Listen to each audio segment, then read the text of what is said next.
Hello friends, welcome to MS kitchen. இன்றைக்கி நம்ம சேனலில் என்ன பார்க்க போகிறோம் அப்படின்னா, சக்கரவள்ளி கிழங்குல ஒரு டேஸ்ட்டான வறுவல் ரெடி பண்ண போகிறோம். வீடியோவை தொடர்ந்து ஸ்கிப் பண்ணாமல் பாருங்கள். சேனலில் ஃபஸ்ட் டைம் பார்க்குறதா இருந்தால் சப்ஸ்கிரைப் பண்ணிவிட்டு கூடவே பக்கத்தில் பெல் ஐக்கானை கிளிக் பண்ணி ஆல் கொடுத்துக்கோங்க. வாங்க இப்போ நம்ம வீடியோக்குள்ளே போய் எப்படி பண்ணலான்னு பார்க்கலாம். இந்த மாதிரி 3 சக்கரவள்ளி கிழங்கு நான் எடுத்திருக்கேன். ஃபஸ்ட்டு நம்ம நல்லா க்ளீன் பண்ணிக்கலாம். அதனால் தோல்லாம் நீக்கிட்டு நம்ம அலசிட்டு இதை எடுத்துக்கலாங்க. அவ்வளோதான், தோல்லாம் எடுத்துகிட்டு நான் நல்லா அலசிட்டு க்ளீன் பண்ணி வச்சுருக்கேன். இப்போ நம்ம இதை கட் பண்ண போகிறோம். இந்த மாதிரி கட் பண்ணிக்கலாங்க. குட்டி குட்டி பீஸாக கட் பண்ணிக்கோங்க. கொஞ்சம் லேஸாக இருக்க மாதிரி. உருளைக்கிழங்கு நம்ம நார்மலாக எப்படி கட் பண்ணுவோமோ அதே மாதிரியே கட் பண்ணிக்கோங்க. இப்போ பாருங்கள், நம்ம இதை கட் பண்ணியாச்சு. கட் பண்ணி ரெடி பண்ணி வச்சுருக்கோம். அடுத்து நம்ம ஒரு கடாய் அடுப்பில் வச்சு ஹீட் பண்ணிக்கலாம். தேவையான அளவு ஆயில் சேர்த்துருக்கேன். ஆயில் ஹீட் ஆனதுக்கப்புறம் இது கூட கடுகு உளுந்தம் பருப்பு ஆட் பண்ணிக்கலாம். இது பொரிஞ்சதுக்கப்புறம் அடுத்து நம்ம இது கூட சோம்பு ஆட் பண்ணிக்கலாம். ஒரு 1/4 ஸ்பூன் கிட்ட இது கூட சோம்பு ஆட் பண்ணிக்கோங்க. இது கூடவே 2 கொத்துக்கிட்ட கருவேப்பிலை ஆட் பண்ணிக்கலாம். 1/4 ஸ்பூன் கிட்ட இது கூட இஞ்சி பூண்டு பேஸ்ட் ஆட் பண்ணிக்கலாம். இப்போ நல்லா அதை மிக்ஸ் பண்ணி விட்டுக்கலாம். ஆயிலில் நல்லா மிக்ஸ் பண்ணதுக்கப்புறம் அடுத்து நம்ம இது கூட பூண்டு ஆட் பண்ணிக்கலாம். இதுக்கு ஒரு 4 பூண்டு எடுத்துகிட்டு லைட்டாக தட்டிட்டு நீங்கள் இது கூட ஆட் பண்ணிக்கோங்க. தோலோடு தான் சேர்த்துருக்கேன். இப்போ நல்லா நம்ம இதை வதக்கிக்கலாம். அடுத்து நம்ம இதுக்கு தேவையான அளவு மசாலா பவுடர் ஆட் பண்ணிக்கலாம். 1/4 ஸ்பூன் கிட்ட மஞ்சள் தூள் சேர்த்துருக்கேன். அதுக்கப்புறம் காஷ்மீரி மிளகாய் தூள் 2 ஸ்பூன் கிட்டே ஆட் பண்ணியிருக்கேன். காரத்துக்கு தகுந்த மாதிரி நீங்கள் இது கூட மிளகாய் தூள் சேர்த்துக்கோங்க. மிளகாய் தூள் கொஞ்சம் கூடுதலாகவே ஆட் பண்ணிக்கலாம்.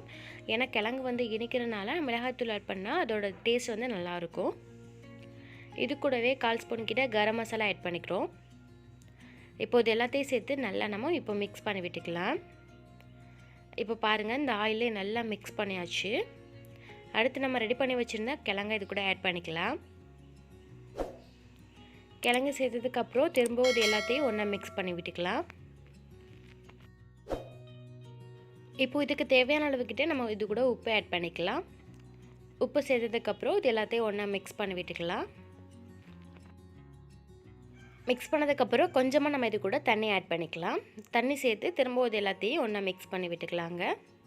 இதிலே கிழங்கு சூப்பராக வெந்துடும். அப்பப்போ மிக்ஸ் பண்ணி விட்டுட்டே இருங்க. அப்போ தான் மசாலாலாம் அந்த கிழங்கு கூட நல்லா மிக்ஸ் ஆகும். இப்போ பாருங்கள், நம்ம சேர்த்துருந்த தண்ணியெல்லாம் நல்லா இதாகிருச்சு.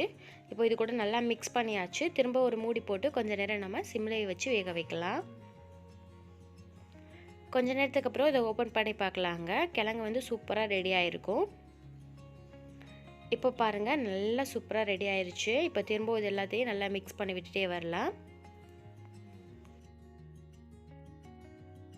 இந்த மாதிரி கொஞ்ச நேரம் நம்ம மிக்ஸ் பண்ணிகிட்டே இருக்கனால நம்மளுக்கு சூப்பராக ரெடி ஆயிடுச்சு. அடுப்பை சிம்லேயே வச்சுட்டே இந்த மாதிரி நீங்கள் பண்ணிக்கோங்க. இப்போ பாருங்கள், சூப்பராக ரெடி ஆயிடுச்சுங்க. இந்த மாதிரி ரெடி ஆகணும். இந்த மாதிரி வந்ததுக்கப்புறம் நம்ம அடுப்பை ஆஃப் பண்ணிக்கலாம். அவ்வளோதான் ஃப்ரெண்ட்ஸ், ரொம்ப டேஸ்ட்டாக ஈஸியாக நம்ம சக்கரவள்ளி கிழங்குல ஒரு டேஸ்ட்டான வறுவல் ரெடி பண்ணிவிட்டு, இது குழந்தைகளுக்கெல்லாம் ரொம்ப பிடிக்கும். இதில் ஸ்வீட் இதுவும் நம்மளுக்கு லைட்டாக தெரியும். அதனால் இதோட டேஸ்ட் ரொம்ப சூப்பராக இருக்கும். நீங்கள் இதே மாதிரி செஞ்சு பாருங்கள். இந்த வீடியோ பிடிச்சிருந்துச்சுன்னா லைக் பண்ணுங்கள், கமெண்ட் பண்ணுங்கள். நம்ம சேனலில் ஃபஸ்ட் டைம் பார்க்குறதா இருந்தால் சப்ஸ்கிரைப் பண்ணிடுங்க. கூடவே பக்கத்தில் உள்ள பெல் ஐக்கானை கிளிக் பண்ணி ஆல் கொடுத்துக்கோங்க. சேனல் நீங்கள் சப்ஸ்கிரைப் பண்ணியிருந்தால் பெல் ஐக்கானை கிளிக் பண்ணி ஆல் கொடுத்துருக்கீங்களான்னு செக் பண்ணிக்கோங்க. அப்போ தான் நான் வீடியோ அப்லோட் பண்ணுற நேரம்லாம் சரியாக உங்களுக்கு வந்துகிட்டே இருக்கும். ஓகே ஃப்ரெண்ட்ஸ், பாய். இதே மாதிரி இன்னொரு வீடியோவில் நம்ம மீண்டும் சந்திக்கலாம்.